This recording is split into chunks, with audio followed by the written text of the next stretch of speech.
Humans of the cardboard, welcome back to Just Nuts, guys. Today we're finally back with a deck profile. Haven't done one in a while. There haven't been as many things that I've been really amped about, but this is one of the few things I've actually been looking at for quite a while. I've kind of been keeping my eye on Melodious for quite a minute here. But this deck's really cool. I think it's legit. I think we've already seen it get a couple tops in a couple regionals, and I think it's been splashed into other decks as an engine. I think this deck's just real, and this is my take on it. I think this feels like a really good list to me so far if you want to play a pretty pure variant. At first I was playing like a super pure variant, but then I saw some things where the combos can kind of deviate into some other like non-melodious extra deck monsters. So I've integrated a little bit of that, but still keeping it mostly pure from that standpoint. So yeah, without further ado, let's just jump into it. Starting off with our first main monsters of the deck, the main card, and some of the new cards that are super important here. We have 3 copies of Refrain, 3 copies of Couplet. This is now your new best monster starter. This is your new best monster extender. These cards are really good. I think these cards do a couple things that you know, that really kind of get me going. The first one is, I think this is one of the first instances that I've seen Konami actually integrate pendulum support into a non-pendulum archetype and it actually feel like borderline seamless, like almost like it fits almost perfectly, and it just makes sense when you play it, the way they work. And I also think they may just power creep, like this may be the new standard, I mean, for like pendulum support going forward. The way that these cards function, the way that they can be used on field or in scale, go to the extra deck, and then basically put themselves back in scale absolutely for free. These cards may rewrite the new standard for Konami when it comes to pendulum support. But other than that, really amazing cards, mandatory 3-ofs in my opinion. Moving on to a couple extenders here. 2 copies of Sonata, 1 copy of Kanan. I like this ratio quite a bit. I used to play 3 Sonata, but then I switched to 1 Kanan for a very specific reason. I don't think you want to go more than 3 because these are just not the type of extenders that really are awesome. Like they can help you extend and go into stuff like your Bloom Harmonist, the Link 2, but I tend to try and use Bloom Harmonist as like a last-ditch effort card, like a Hail Mary card, so I don't want too many extenders that kind of push me into that type of line, because that card is just so fragile. But other than that, these cards are really good. There's a very specific use for Kanan. We'll get to that in the side deck, but I figured it was more worth playing 2 and 1 just for the extra, you know, very situational utility of Kanan rather than playing 3-0. They all just summon themselves as you control Melodious, nothing crazy. Next up, 2 copies of Soprano. I like this card a lot. This is actually one of my favorite ones. On field, this card can fuse, just as basically if it's on field, fuse into a Melodious using monsters on your field, including itself. That is a non-once per turn effect. That's just once while it's on the field. And then it does have a hard once per turn where once it's special summoned, you can add a Melodious from grave back to hand. Really good card, helps you recoup hand advantage, helps you keep fusing. This card's really important, especially for lines under Droll. Because if you're drolled and you can't search off of Couplet for the fusion spell, you need to just like summon this card out of the deck and then use her to just keep fusing. You don't need to add anything from deck to hand, you just keep fusing and rotating resources. So I like this card quite a bit. It's also not the worst normal summon if you don't open Refrain, so don't mind that at all either. And then for the 2 bricks in the deck, 1 Aria and 1 Shapina. Aria is so nasty. It seems like a not so nasty card, and it is technically a brick because you don't want to draw it, but it's at least level 4, so if you don't open a normal summon, it can be normaled. And plus you can always pen summon it, use it as fusion material in the hand, get it back later, all that stuff. It's pretty easy to make use of it. This card has really powerful protection effects. It says, once it's special summoned while it's on the field, all Melodiouses you control cannot be targeted by card effects or destroyed by battle. That includes itself. It's not one of those cards where it just makes your opponent go after it first. It literally protects everything, including itself. Makes your board very annoying to deal with, which is really nice because sometimes your boards don't have a ton of interaction, but the fact that they like can't go directly for some of your cards sometimes because this is face up on the field really makes it tough to deal with. There's certain matchups like Snake Eye that really struggles with this card. If you think about the way Snake Eye breaks a board, even if they can play the interactions, it's like, what do they do once they do that, right? They usually go Flamberge Dragon to put something in spell and trap zone. That's how they break boards. Can't target, cool, that's dead. They can't go SP Little Knight and banish stuff, that's dead. And even sometimes playing second. So there's multiple ways to use this card. Sometimes it's summoning it early on your turn to protect you from any kind of targeting interaction your opponent might have, Imperm Veiler, sometimes even something like an SP of your opponent's or a or even like a Promethean Princess engrave has to target, so it literally just can't activate once this card's on the field. Sometimes you just use it as like an end board piece, where you just leave it up and it's harder for your opponent to deal with you. And even playing into a board going second, summoning it early also can be really good. The card's just really, really useful. And then Shapina, this card's very important for two main reasons. The first one is the add back effect that just adds non-once per turn, soft once per turn, add back a light fairy from grave to hand. Sometimes you can loop that 2 to 3 times in a turn. But the other main thing about this card is it's a Maestra, and I think it's important that it's a Maestra from main deck, because sometimes, depending on how you get interrupted, hand trapped, or whatever, sometimes you can't get to a fusion in a way where you have enough materials to go for a Toil, which is our new main boss monster, and that monster requires a Maestra. So sometimes if you can't keep an extra deck one on field to fuse with, making something to summon this out of the deck, whether it's Bloom Harmonist or the Fusion. The Fusion not as important because that's a Maestra itself, but specifically Bloom Harmonist, to be able to get a Maestra out of the main deck can be super, super important in helping you get to an Atoil, even like a risky situation, like a dicey spot. So that's it for the main deck monsters. 13 there. There's an argument you could play more of the extender ones, but other than that, I really wouldn't mess with any of the other Melodious cards. I thought Tam Tam was interesting, didn't really work. Elegy's another interesting protection one, but it's not as good, and it's not level 4 or lower, so it can't be normaled, so it's like significantly worse than Arya in my opinion. And it's another brick, so I didn't want to add it in. But this is a good enough count, I think 13, for Herald of Orange Light to still be quite consistent enough, and I'm pretty happy with that count. It feels really clean right now. All right, spells. Triple Ostinato, triple First Movement Solo, 1 Melodious Concerto. Good stuff. Ostinato is amazing. This is branded fusion, but better in some ways, worse in others. I would say it's better in that not once per turn, doesn't lock you into anything itself. But the drawbacks would be that this card isn't searchable via your engine. You don't have a normal summon or something that searches this and makes it much more consistent. You kind of just have to hard open it. But I think hard opening this is more powerful than opening branded fusion right now. I just do. The way it plays through hand traps. I've already shown off a combo tutorial where if Ostinato resolves, so it doesn't get ashed, or even if it gets ashed and you have a second one or whatever, if it resolves, it is beating another hand trap from there every single time. I've gone through the combos. If you sequence your plays the right way, there's not another hand trap, and once this card resolves, that legit like stops your play. It doesn't exist. So yeah, this card's really, really strong for that reason. Best card in the deck. Not a joke. I'm not going to say that again for the rest of the profile. First movement solo. Jeez, this one's like your E-Telly. Not as good as E-Telly, but just summons a Melodious monster from deck. It does hard lock you into Melodious monsters, so that's a thing. But at the end of the day, you need consistency. You don't like. I've had some people comment on some videos in the past saying like, "Are you sure you played 3 and 3 of both?"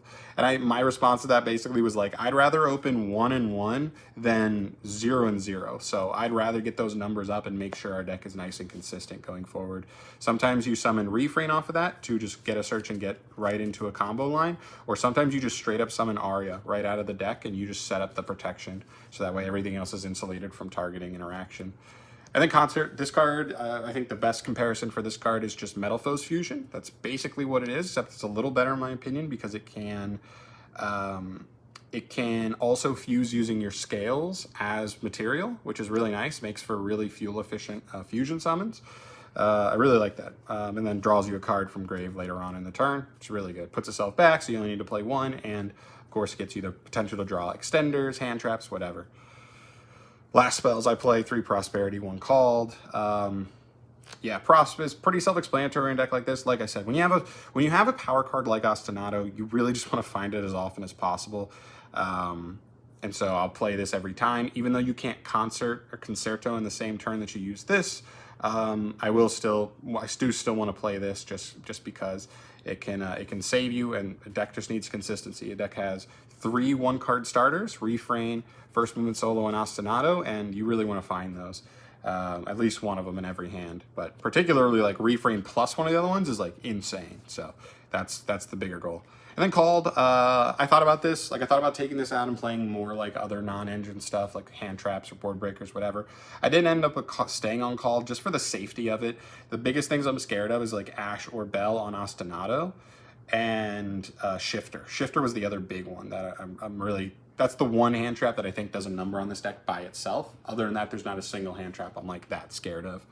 But that's the big one.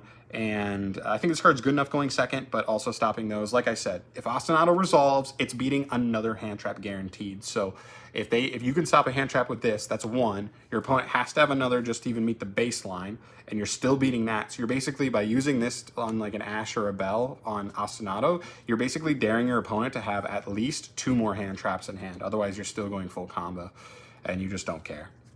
And the rest of the deck is just non-engine stuff. It's hand trap stuff. I've toyed around with a couple other ideas, still am. I want to really see how the format shapes up, but for right now, keeping it simple here. Triple Orange Light, triple Ash, triple Imperm. These are my favorite hand traps in this deck for sure. Double Veiler, double Droll, double Ghost Ogre, and 1 Bell. Yeah, I mean, 16 hand traps, that's a pretty good count in my opinion. You're going to see 2 of these fairly often.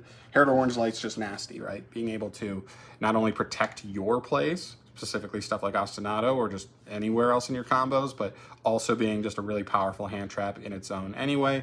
Really, really like this card. This card's incredible to see, especially if you have a good engine hand on top of it. But yeah, pretty basic stuff there. I wouldn't say anything there is too crazy. I guess before we go into the extra deck, though, I do want to iterate this. I think this deck is just, for 3 separate reasons, better in the TCG than in the OCG, because this deck had a couple of interesting tops, and it had like a couple weeks where it was performing okay, but overall it wasn't like going crazy. And so I think some people kind of underestimated it because they would check Road to the King, they wouldn't see it getting many tops. But there's 3 main reasons I think this deck is significantly better in the TCG. First one, Pot of Prosperity. You saw him playing it at 3. I think almost any Melodious list that's like an actual Melodious deck, not just a deck splashing it, is probably going to have that card at 3. That's the first thing. They only have it at 1 in the OCG, so that's 2 more copies for us here. Herald of Orange Light, they only have 1 copy in the OCG as well. We have 3 now, so that's 4 main deck slots that are basically like staple, set it and forget it, you know, really important staple cards in the deck that just power creep their version of the deck. And the last one is Max C. This deck actually does not like Max C at all, so it's just one of those decks where, because no Max C, this deck is just a little bit better versus everything else. That's a hand trap that's kind of annoying because this deck doesn't really put out anything without doing like multiple summons. So really like that as well, that we don't have to deal with that. So there's the main deck, 40, clean 40 on that for right now. That feels pretty good to me. Into the extra deck here, starting off with our new extra deck, you know, should all construct, but for Melodious, Baka, the Melodious Maestra. This card's incredible. On summon, it specials a Melodious from deck, and when it hits grave, it reborns a Melodious. Same thing as Construct. There's a good effect on field, good effect on grave. In grave, and it even has like a little protection effect. That effect doesn't come up that often because theoretically, if you're ever making this card, your opponent probably should have already ashed you. So this card can't be ashed because of its protection effect, but that effect usually doesn't come up very often because you can't usually keep this on field very long. You kind of like have to clear it to like go through with other get further into the lines, but still, it is, you know, it can come up, I guess, if your opponent doesn't know the interaction. And then for your interruptive pieces, 2 copies of Flowering a Toil and 2 copies of Schuberta. Schuberta's an older one. This one basically is just an Ishizu Shuffler on legs. So it targets 3 cards in grave, banishes them, and then gains attack for each one.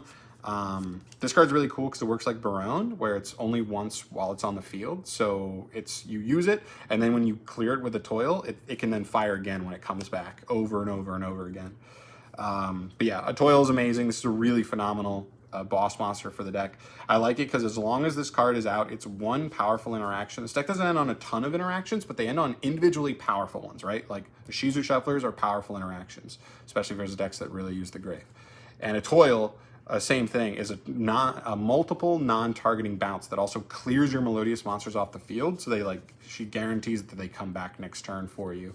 So assuming you don't die, assuming you live, you're coming back with a ton of resources, including a card that can already like clear your opponent's whole board probably. Yeah, so really like her. She also floats. Even if your opponent can find a way to deal with her, she's still going to like punish them some way. It's really crazy. And I guess the last thing about Schuberta is I wouldn't even necessarily say that this deck has an amazing grind game, but I think I would say that like in a lot of ways, this deck doesn't really need it against a lot of decks that would be grinding with you. As long as you connect to Schuberta, she's gonna like erase your opponent's grind game, right? Like you play against Snake Eye, especially Snake Eye Fire King, right? Like hitting the Garunix, hitting the Promethean Princess, hitting the hitting like Ponix, hitting other level ones so Flamberge can't keep rotating into them over and over again. Like this card like is kind of crazy at erasing your opponent's ability to recoup resources on their next turn. So you don't have to be as grindy, but you can suck it up from your opponents. All right, last Melodious monster in the extra is Bloom Harmonist. This is, like I said before, my Hail Mary card. I am never... Here's the thing. Some people read... If you read the Melodious cards, you may read this and be like, that card's really strong, but it's really weak to hand traps. That's why I'm not making it. The only way I ever make this card is if my opponent makes me. So if you sit back and hold one hand trap, one imperm for this, you're never going to see this card, and you're going to sit there going into your turn with an imperm still in hand. Not going to be very good. So I use it for that, right? If everything else goes wrong, I get hand trapped multiple times, and I can just stick 2 fairies, and I can resolve this. This can still get me a decent outcome through all of the interaction. That's what it's there for. It's why you only need one. If it resolves, you're probably in a good spot. If it doesn't resolve, you've probably already lost. So you only need one, in my opinion. Couple generic links. One Gravity Controller. This card is used for when you get impermed or veilered on your Baka. So that way you can just link it off and then revive one of the Melodiouses in grave. This card basically single-handedly allows Ostinato by itself to beat Veiler and Imperm, just because you have a way to clear the Baka. So I play it. Comes up more than in the OCU, so I know nobody played it there. Then a couple generic links: SP Little Knight, IP Masquerena, Exceed the Pendulum, and Appaloosa. SP really good, just classic utility cards. It's SP. What are you gonna do? IP Masquerena, good card to either link stuff, just generic link to link stuff off with, but also to kind of set you up for additional board, presence, which is really important in this deck. And Exceed the Pendulum. This is here for sometimes during the combo, you just need it to extend an extra body on the field to make Appaloosa, but also specifically for Nibiru lines. When you get nibbed, sometimes you just get enough cards back that you just link right into this, get something back, and then still stick an Appaloosa after getting nibbed, which is not too shabby. So that's all those, and the last two is Absolute, Odd Eyes Absolute, and Odd Eyes Vortex. You make these because Baka is a level 7, so the standard Ostinato line that uses these, you make Absolute on 5th summon, so if your opponent chooses to nib you there, the Baka that's sent as material, or that was its material when it gets nibbed, and this are getting you an Omni Negate, and then Baka's reborning another Melodious monster from grave, and you're just getting like a ton of value back, and it makes the nib feel super mediocre. So there you go. There's 15 in the extra. I do wish that there was one more extra deck slot for this deck, because there's one card you'll see in the side deck that I'm messing around with right now that I'd really love to have in the main, but just couldn't find room for it just yet. I'll show you the side that I'm messing with real quick. It's honestly not very tested, so I need to roll it out more, but this is just my early thoughts on that.